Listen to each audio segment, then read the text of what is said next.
Hi, this is vlog number 5. I haven't done a vlog in a few days, so I figured I would do one and update everyone on everything that's going on with me.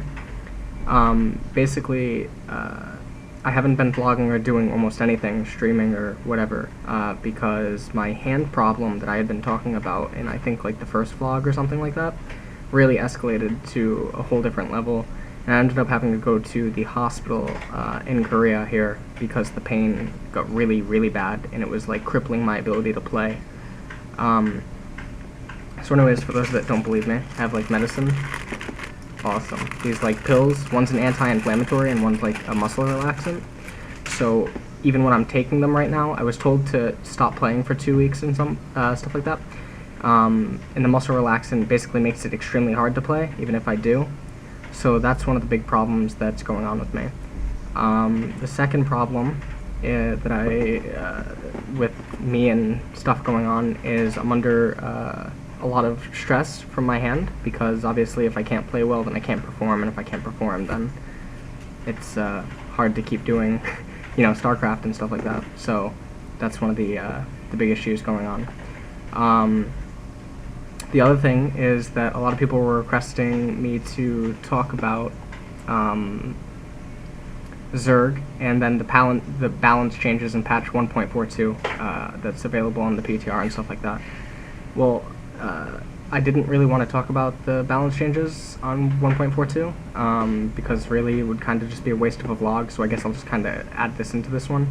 The changes are okay, but I think that the upgrade cost was the least of Protoss's concerns in the upgrade department. And then on top of that, the EMP radius nerf, I don't understand why they nerfed EMP, but they didn't nerf Snipe. I think anyone can agree, any Terran player also that has a brain, can agree that Snipe is actually overpowered. It's too... It needs like a bigger cooldown or something like that.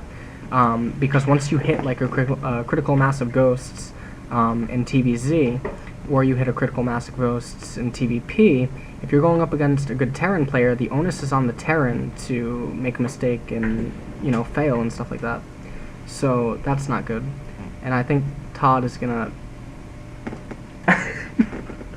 Okay.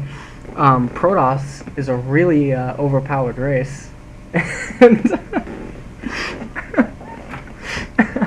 yeah, Protoss needs a nerf.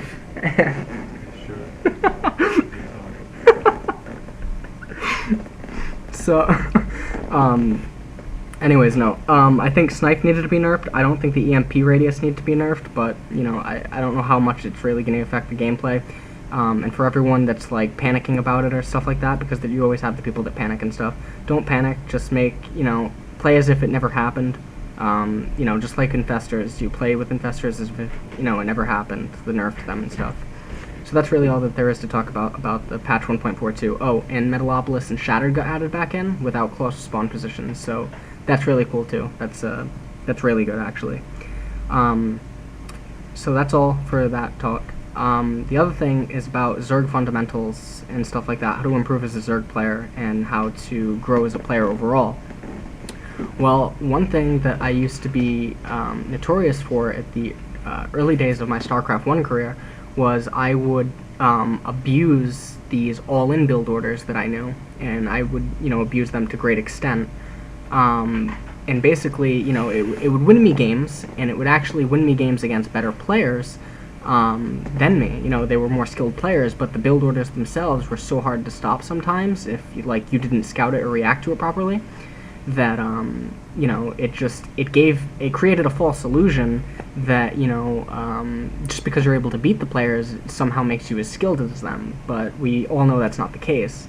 In StarCraft 2, this illusion actually goes on a lot, because you have random players that are able to take games off pro gamers, and that's why a lot of pro gamers actually seem to dislike the game, namely me, Idra, and a few others. I no longer really dislike it anymore because over the last, few months and stuff like that, over the last year since StarCraft 2's been out, it's been developing into a game where skilled players can slowly separate themselves from other people and stuff like that. But back in the day, I used to absolutely hate, that players like MVP and Puma and stuff like that were even allowed to drop games to people that would otherwise 98% win ratio, in StarCraft 1 or something like that. But it is two different games. So, anyways, Zerg fundamentals. My opinion on the perfect Zerg player is, or what I think a perfect Zerg player would do, is because StarCraft 2's macro mechanics allow you to do anything that you want from the keyboard, you should basically just you should basically only be using the keyboard to inject and macro. Therefore, you should actually never technically have to look at your hatcheries, and you should never have to look at your evolution chambers or tech structures and stuff like that, since you can bind them to one hotkey and then use tab to shift through them, thus allowing you to know exactly what's going on in your tech structures. Additionally, what this means is you can also control your army from 1 to 3 control groups. So most players use 1 to 3, some players very rarely use 4, but generally a lot of players just use 1, hence, the term 1A and stuff like that. Anyways, because of this, I think that the Zerg players should strive towards using only their keyboard to inject in macro and also tech, like upgrading and stuff like that, using only the keyboard, and then only watching the creep, so that they can constantly creep spread, and then learning to abuse the minimap, controlling your army with the minimap the way that Zerg players did in StarCraft 1. They would actually drag select their army and then attack move on random locations on the minimap, and that's how Zergs in StarCraft 1 used to control 200 armies. They would only hotkey 1, 2, or 3 for their control groups in StarCraft 1, and those units would be the utmost important units. Like, those would be like, 12 or 24 lurkers, and then 3 would be like some defilers and zerglings or something like that, or 1 would be lurkers and 2 would be scourge and 3 would be defilerling or something like that. And then the rest and majority of their army they would just control using the minimap, drag selecting and attacking. So I think, in my opinion, now this again is just in my opinion, but I don't see any reason that a Zerg player shouldn't do it, because then technically they can have the greatest form of macro, they can have the greatest form of creep spread, and then on top of that, technically nothing should ever get by them because they're just watching the minimap. So drops and stuff like that should never go unnoticed. Moving on from that, how to improve as like a player. Just because you macro badly doesn't mean that you should make extra hatcheries because you know that you're going to macro badly. Just because you know that an opponent is going to attack you with some sort of a timing attack doesn't mean that because your unit control is bad or something like that you should make 12 spine crawlers because you're too lazy to control your units or make units the correct time. The way to get better is to consciously remind yourself over and over and over in the game to remind yourself to do things, and then to basically play devil's advocate with yourself. That's the greatest way to improve on your own. Another thing is you should never play players the same level as you or worse than you in practice. It's fine to play players the same level as you in practice if you're both using, you're trying to play against yourself rather than play against the player.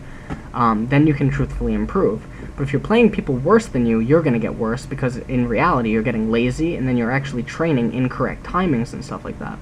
So it's not really good. Another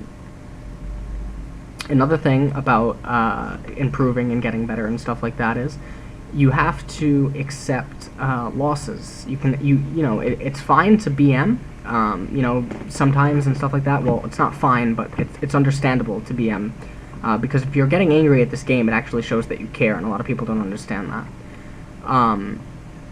The other thing is, whenever I coach or whenever I teach and stuff like that, I learned a method many years ago from one of the most legendary, in my opinion, foreigners in StarCraft 1, TOT Yosh, and in my opinion was the greatest foreigner at the end of Brood War, and that's just my opinion. A lot of people would argue Hydra. I would say otherwise. I would say Yosh. This is a person who, under many Smurf accounts, hit A+ on iCup, not just with Terran. His mechanics and his understanding of the game was like unparalleled. This guy played a few games a day to maintain his skill, but his overall understanding came from getting bashed and bashed by Korean pro gamers back in the years of like 2005, 2006, 2007ish, and that's when he improved the greatest. Anyways, Yosh told me a long time ago when I went to him, asking for help and how to improve, that you have to learn how to look at what you don't have rather than what you have. And on top of that, how to correctly watch replays, which a lot of people also don't understand. To correctly watch replays, you watch the replay backwards to forward. Now, let me give an analogy on something that further explains this before I go in depth. Let's say that your friend's watching a movie, on a television screen.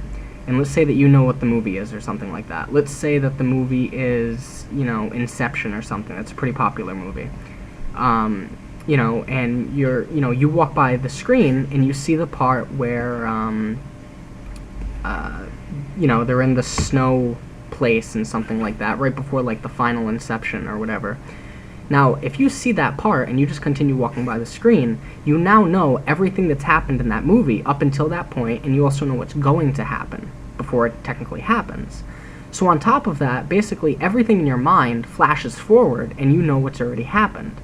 But if you're actually watching the movie start to finish, while yes, you can know what's going to happen, there's still that enjoyment factor of actually watching it happen. So because you're actually having that, enjoyment factor, you're actually not learning as much as you possibly could have.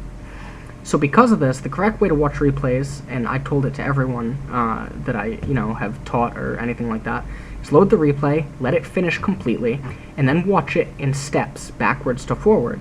And the reasoning for this is, let's say that a battle happened, okay? You can see the aftermath before you see the beginning of it.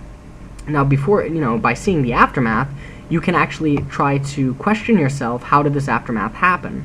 And then you go back to the beginning of something, and if something doesn't add up, you're able to question yourself before it actually happened.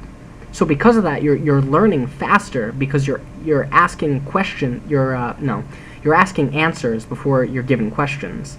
So that accelerates your learning, if that makes sense. I'm probably miscommunicating how to understand this better, and it's basically because I'm kind of doing this on the fly still. I mean, I have, I thought about a lot of stuff before I'm talking. That's why I'm not saying and stuff like that as much.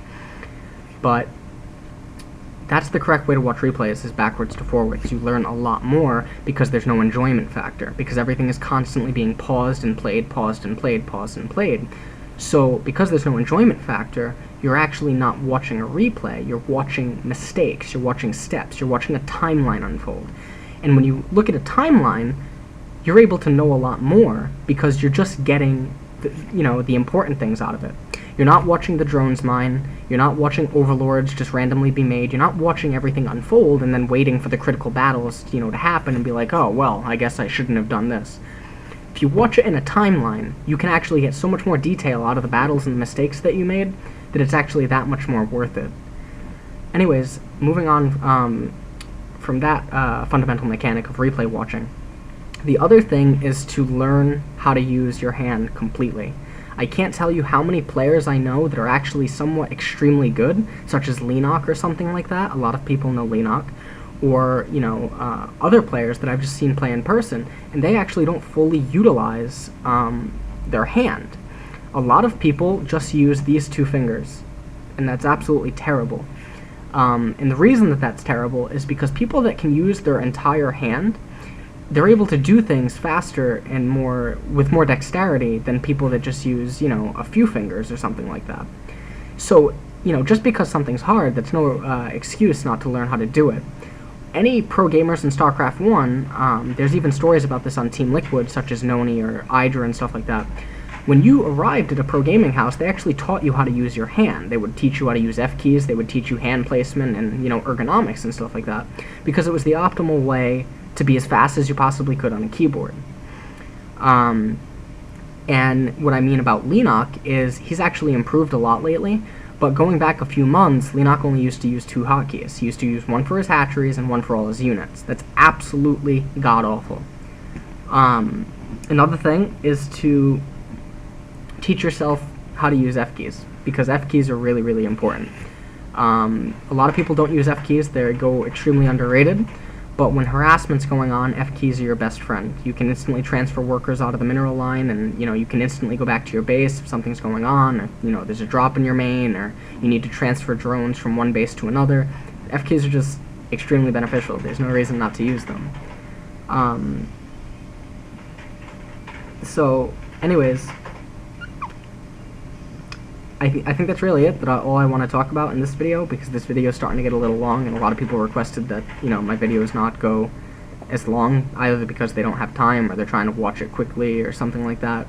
And I fully understand. These are supposed to be vlogs, not like educational videos and stuff like that. But if people request educational videos, I guess I can do that more along the lines of the future, or something in that regard. Anyways, like always, if you want to have more updates, or when I'm streaming, or not just when I'm streaming, but I post when other players that I consider good, or that I consider can be beneficial to people, or educational to their play and stuff like that, are streaming, I also retweet their streams, or I post when they're streaming and stuff like that. So if you want, you can follow me on Twitter, it's LastShadow and then the number 9, or you can add me on Facebook, Skype, or anything like that with any questions, comments, or whatever that you want to ask about these videos, or any videos in the past, or Korea, or anything like that. And that's pretty much it. In the next video, I'll cover basically Protoss and Terran in the same way that I kind of covered Zerg, because I believe that there's optimal ways to play them and the understandings of the race and stuff like that. And one thing I want to leave on topic with all Zerg players is it's on you when you want to decide to engage, and a lot of Zergs don't understand that. So I'm going to leave that with all the Zergs and stuff like that, that you guys don't have to constantly engage. You can wait until the last second, because Zerg is the race that benefits the most from Defender's Advantage, and Defender's Advantage has an extremely mathematical, in-depth concept to it that a lot of people also don't understand. And EV is another concept that I guess I'll go over in the next video that a lot of people also don't understand, but EV I actually use a lot in my play. It's a constant mathematic algorithm that I constantly use to weigh the pros and cons of situations, judging the terrain on the map, and judging the army size, and you know, anything like that. And you're able to determine mathematical estimated EV. And the reason that I say estimated is because you have to determine if you and the opponent are on the same skill level, or if someone's worse or someone's better and stuff like that. And that can actually weigh into things too. Anyways, I'm gonna stop rambling now. So like I said before, twitter.com/LastShadow9, or just add me on Facebook or anything like that. And that's all for now. Alright, thanks, bye.